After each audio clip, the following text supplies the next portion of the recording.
નમસ્કાર, આપ જોઈ રહ્યા છો ઇન્ડિયન પોલીસ પ્રેસ. હવે જોઈએ અગત્યના સમાચાર. આણંદમાં કોંગ્રેસની જીત સંકલ્પ શુભારંભ તાલીમ શિબિર યોજાઈ. કોંગ્રેસના કાર્યકર્તાઓએ આવનારી ચૂંટણીમાં વિજય મેળવવાનો સંકલ્પ લીધો. આણંદ ખાતે આવનારી મહત્વપૂર્ણ ચૂંટણીને ધ્યાનમાં રાખીને કોંગ્રેસ પક્ષ દ્વારા જીત સંકલ્પ શુભારંભ શીર્ષક હેઠળ એક વિશેષ તાલીમ શિબિરનું આયોજન કરવામાં આવ્યું હતું. આ શિબિરમાં કોંગ્રેસના વરિષ્ઠ નેતા અને પૂર્વ કેન્દ્રીય મંત્રી શ્રી ભરતસિંહ સોલંકી મુખ્ય અતિથિ તરીકે ઉપસ્થિત રહ્યા હતા.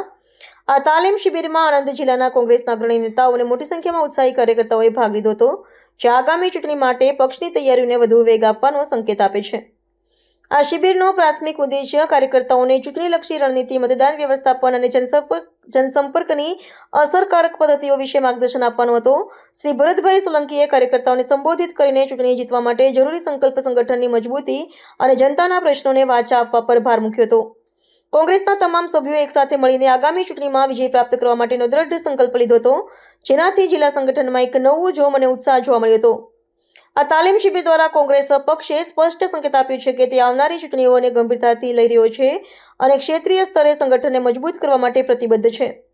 આગામી દિવસોમાં પક્ષ દ્વારા સંકલ્પને સાકાર કરવા માટે વિવિધ સ્તરે પ્રચાર અને જનજાગૃતિના કાર્યક્રમને વધુ વેગ આપવામાં આવશે. આ તાલીમ શિબિર આણંદ જિલ્લામાં કોંગ્રેસના ચૂંટણી પ્રચારના શુભારંભ તરીકે પણ જોવામાં આવી રહી છે.